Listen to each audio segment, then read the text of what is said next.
다른 힘을 구한 엘리사라는 제목으로 말씀을 나누겠습니다. 오늘 본문은 여러분과 제가 신앙생활을 좀 하신 분이라면 너무너무 잘 아는 본문의 내용이지요.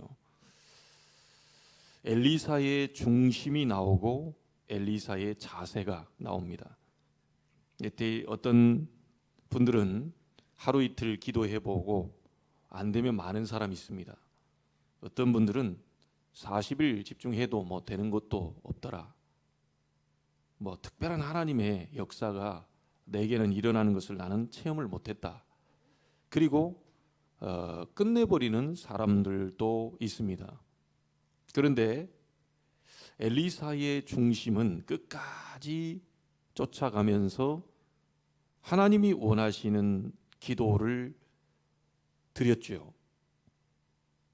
다른 제자들은 길갈에 머물렀고 베델에 머물렀고 여리고에 머물렀습니다. 다시 말하면 우리 주의 종들도 좀 편안하고 안락하고 여기서 목회하면 여기서 부교육자 생활을 하면 내 처자식 먹고 살고 여기 이런 교회에서 내가 사역을 하면 좀 노후가 보장이 되고 괜찮을 것 같아. 베델, 길갈, 여리고가 안정적이면서 화려하면서 괜찮은 그런 지역들이에요.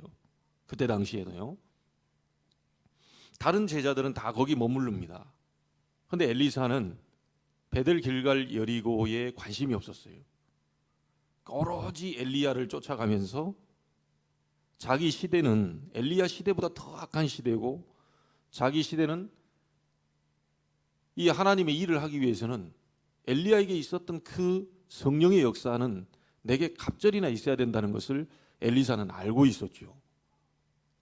그래서 엘리사가 엘리야에게 구하기를 내가 네게 무엇을 해주기를 원하느냐라고 물었을 때 당신의 성령의 하시는 역사가 내게 갑절이나 있게 해주십시오. 네가 어려운 것을 구하는도다. 자기 자신에게 일하는 성령의 역사, 다시 말하면 갑절의 성령 충만을 달라는 거죠. 당신에게 있었던 굉장한 그 역사보다 더 큰 역사를 내게는 주셔야 되겠습니다. 그걸 내게 주십시오. 근데 네가 어려운 걸 구하지만 하나님이 네게서 나를 데려가는 것을 네가 직접 본다면 그게 네게 이루어질 것이다 라고 말하는데 그것이 그대로 엘리사에게 성취가 된 거죠. 여러분, 우리가 세상에서 봤을 때 힘을 얻기를 원합니다. 가문 대대로 가난한 가정에서 흙수저로 태어난 사람들은 상처가 있기 때문에 내 부모는 가난 속에서 돈이 없이 저렇게 고생했으니까 나라도 좀 제대로 살아봐야 되지 않겠냐 해서 몸부림을 쳐가면서 자수성가한 사람들이 있어요. 그래서 이 돈이 힘이라고 생각하니까 돈을 이게 억척스럽게 법니다. 근데 그렇게 억척스럽게 벌어서 잘 또 쓰면 되는데 또 잘 쓰지를 않아요. 내가 어떻게 해서 번 돈인데, 내가 어떻게 해서 모아놓은 돈인데, 이렇게 돈이 힘이라고 생각하기 때문에 돈이 없으면 안 돼요. 심지어 예수를 믿고도 교회를 나오고도 돈이 힘이라고 생각하는 거예요. 그 사람은 사실 하나님 앞에 예물도 잘 못 드립니다. 왜? 이게 없으면 죽을 것 같거든요. 그래서 성경은 말합니다. 두 주인을 겸하여 섬길 수 없다. 하나님과 물질을 겸하여 섬길 수 없다. 그 물질을 주실 수 있는 분도 하나님이시고 거둬가실 수 있는 분도 하나님이시고 지금까지 나에게 힘을 주어서 이 돈을 많이 벌게 하신 분도 하나님이시라는 것을 인정할 때 그걸 드릴 수가 있는 건데 내가 이렇게 열심히 해서 내가 이렇게 공부를 많이 하고 내가 이런 자리에 와서 이런 사업을 해서 내가 벌었는데 어떻게 내가 이거를 함부로 할 수 있겠냐. 하나님이 돈이 되는 거죠.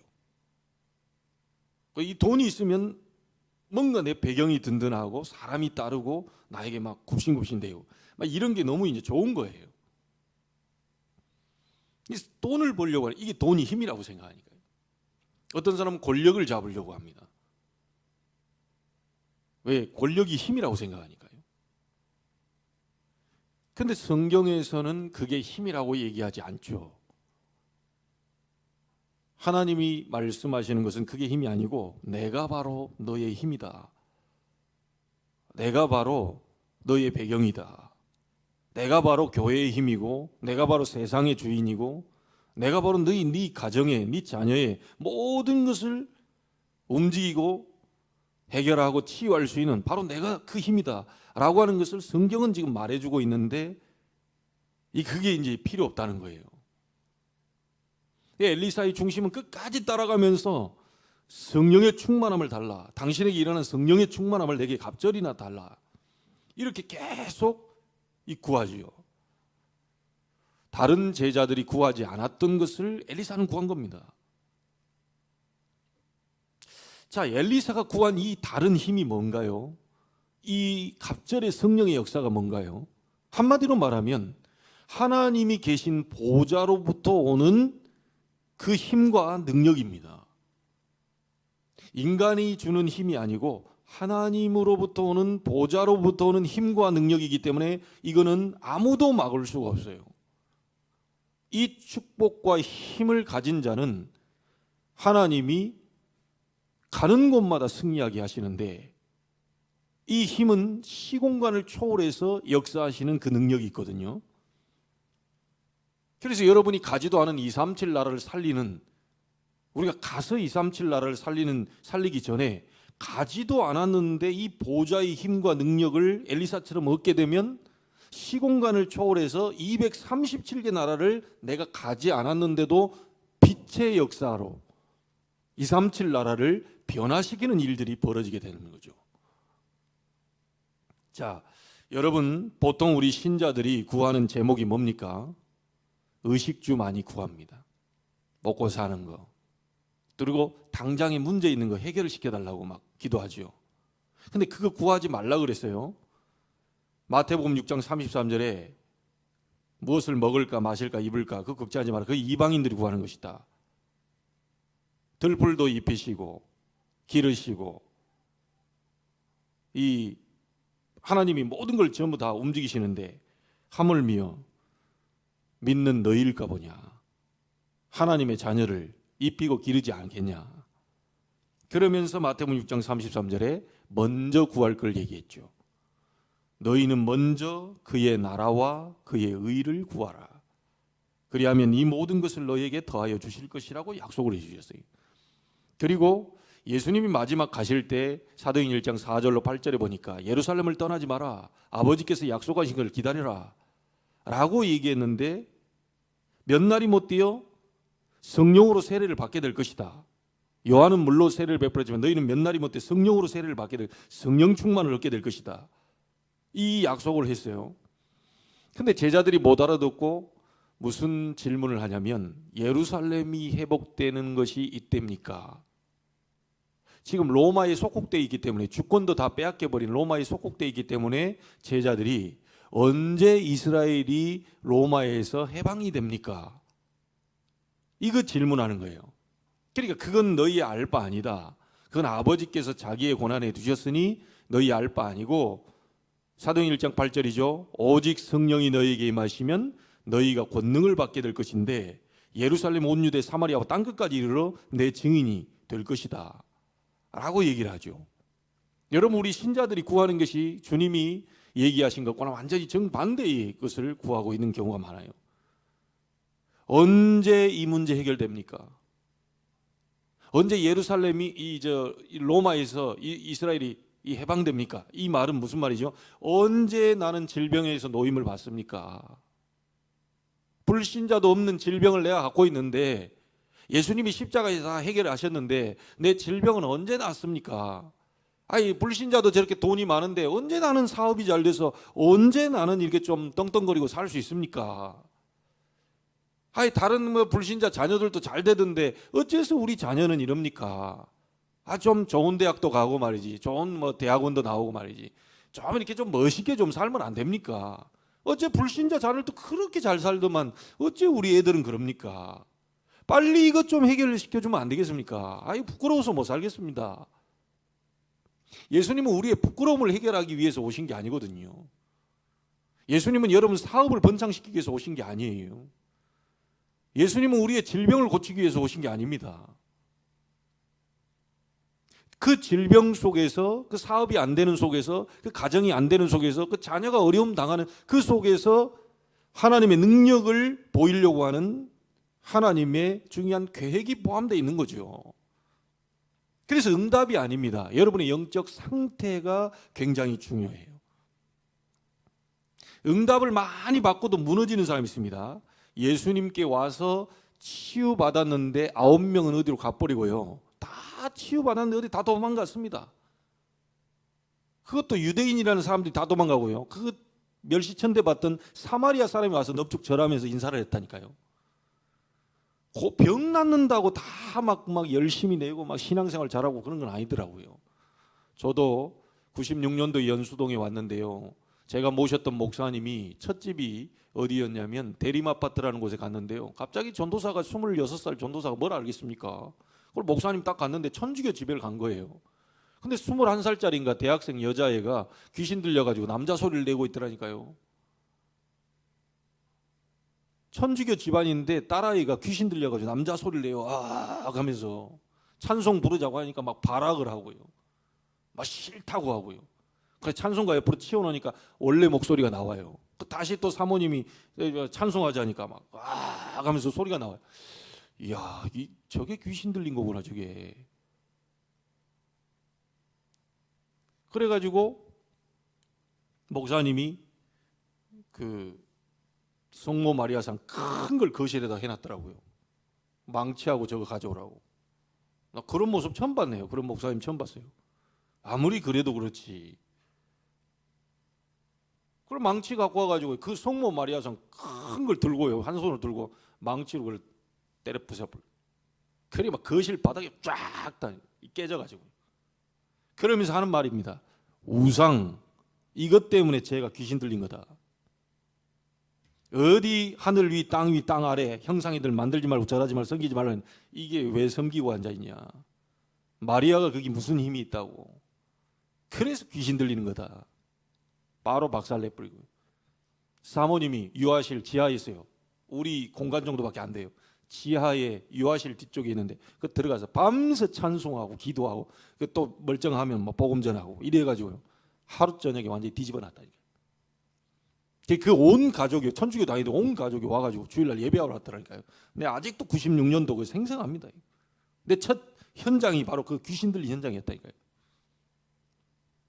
근데요, 제가 뭘 얘기하려고 하는 줄 압니까? 그 딸이 귀신까지 들려가지고 예수가 그리스도로 오셔서 사단의 세력, 귀신 악령을 꺾어버린 만왕의 왕 이걸 알고 영접시키고 온 가족이 다 와서 예배 드렸는데요. 나는 그분들은 평생 그 교회에서 헌신할 줄 알았어요. 야, 저 정도 역사 일어나면 교회에서 막 뼈를 묻을 줄 알았어요. 아니더라니까요. 몇 주 나오다가 안 나와요. 어디 갔지? 저 사람 왜 안 나오지? 저런 역사를 체험. 아니, 딸이 귀신 들렸다고 이 귀신이 떠나갔는데 온전히 치유가 됐는데 안 나와요. 왜 그럴까요? 그분들의 영적 상태가 안 돼 있는 거예요. 병난 게 다 아닙니다. 여러분, 진짜 그 사람이 복음이 들어가고 복음이 오직이고 오직 여호와 하나님이고 내가 병이 있어도 괜찮고 없어도 괜찮고 내가 잘 돼도 괜찮고 잘못 돼도 괜찮고 어쨌든 하나님 계획이 있으니까 나는 오직 복음이다. 이런 영적 상태로 이 사람이 편집이 딱 되어 있어야 되는데 그래야 무너지지 않는 겁니다. 병이 있어도 신앙생활, 병이 없어도 신앙생활, 잘 돼도 신앙생활, 못 돼도 신앙생활 이게 되는 건데 영적 상태가 안 되다 보니까 병 나아버리니까 다 교회 떠나더라니까요. 중직자도 교회 떠납니다. 영적 상태가 지금 안 돼 있는 분. 그래서 여러분이 엘리사가 구한 이 부분이요, 그냥 단순한 게 아닙니다. 당신에게 있는 성령의 역사 내게 갑절이나 주십시오. 성령 충만 나에겐 2배를 주십시오 라고 하는 얘기지요. 예수님이 그 말을 한 거 아닙니까? 똑같은 말이지요. 너희가 구하는 거 그거 구하지 말고 아버지께서 자기의 고난에 주셨다. 언제 해방될 건지 하나님 알고 계신다. 언제 병 나을 건지 하나님 알고 계신다. 언제 사업이 잘 될지 하나님 알고 계시고, 언제 자녀가 잘 되고 가정이 잘 되고 친척들이 잘 되니 가문이 잘 될지 그 하나님 다 알고 계시니까 그 하나님 손에 맡겨놓고 너희는 딴 거 구하지 말고 다른 거 구하지 말고 오직 성령이 너희에게 임하시면, 다시 말하면 성령 충만 달라고 하나님 앞에 기도해라. 너희의 영적 상태를 바꿔라. 여러분, 하나님의 축복은 하나님 손에 달려 있습니다. 여러분의 영적 상태를 바꾸는 게 굉장히 중요해요. 하나님, 나에게 성령의 충만함을 주옵소서. 하나님, 우리 가정에 성령의 충만함을 주옵소서. 엘리사가 구했던 그 성령의 충만함을 내게 갑절이나 더하여 주옵소서. 이거보다 더 중요한 건 없어요. 기도 응답보다 더 중요한 거, 병 낫는 것보다 더 중요한 거, 치유받는 것보다 더 중요한 거, 더 중요한 게 뭡니까? 나의 영적 상태가 무너지지 않을 영적 상태가 중요한 거예요.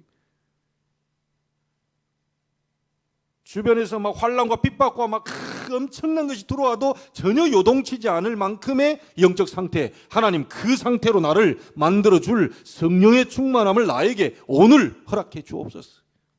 이겁니다. 왜 신앙인들이 왔다 갔다 할까요? 어떤 막 교회 다니면서도 나중에 헷갈려가지고 신천지로 간 장로님도 계시다니까요. 이 말이 됩니까? 이만희를 교주 그리스도라고 얘기하는 그걸 가르치고 있고요. 자기들 마음대로 뜻풀이 비유풀이 다 해가지고 자기들 단체로 맞춰서요, 꽤 맞춰 있는 비유풀이 하고 있거든요. 결국은 마지막 단계는 이 교주가 바로 그리스도다, 이걸 가르치고 있는데 거기에 장로님들이 간다니까요. 가관이죠. 그 어찌 복음을 아는 분이라고 얘기할 수 있겠습니까? 여러분, 문제 해결하려 하지 마세요. 그거 하나님께 맡기세요. 성령의 충만함을 받고 내 영적 상태가 어떤 문제가 와도 요동치지 않을 상태로 바꿔야 됩니다. 그게 더 중요해요. 기도 응답보다 더 중요한 것은 영적 상태. 아시겠죠? 여러분, 오늘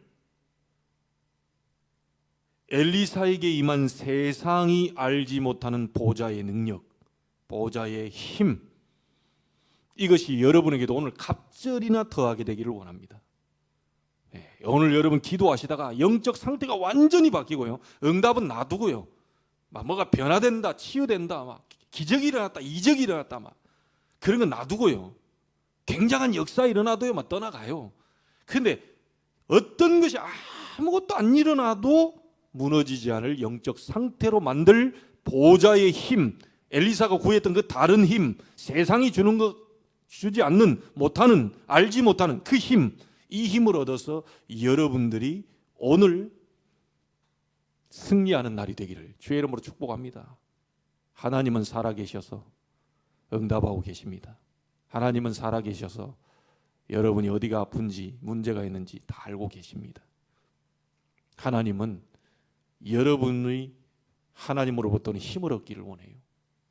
문제를 바꾸는 것은 하나님이 하시는 겁니다. 해결하는 것도 하나님이 하시는 거예요. 그 해결시키기 위해서 나의 영적 상태를 바꾸기를 원하시기 때문에 오늘 엘리사가 받은 그 응답이 여러분에게 시작되기를 주의 이름으로 축복합니다. 기도하겠습니다. 하나님께 감사를 드립니다. 제자들이 관심 없었던 그 힘을 엘리사가 구했습니다. 세상이 알 수 없고 줄 수 없는 하나님으로부터 오는 보좌의 능력, 성령의 갑절의 역사, 그것이 엘리사의 것만이 아니라 저희들에게도 허락하신 줄로 믿습니다. 오늘 그 약속이 성취되는 날이 되게 하여 주옵소서. 문제 해결을, 기도 응답을 바라는 것이 아니라 어떤 것에도 흔들리지 않을 나의 영적 상태가 바뀌는, 영적 충만한 상태로 바뀌는, 오직 여호와만을 바라보며 오직 내 안에 있는 예수 그리스도 그 비밀을 누리며 성령의 충만함을 얻어 어떤 환경에서도 흔들리지 않을 만큼의 힘을 얻는 그 역사가 오늘 지금 일어나게 하여 주옵소서. 만왕의 왕 되신 주 예수 그리스도의 은혜와 하나님의 크신 사랑하심과 성령님의 내주인도 충만 역사하심이 엘리사에게 임한 갑절의 성령의 역사를 기대하며 기도하다 나의 영적 상태가 완전히 바뀌고 승리하기를 원하는 모든 주의 백성들 머리 위에 지금으로부터 영원토록 항상 함께 계실지어다. 아멘.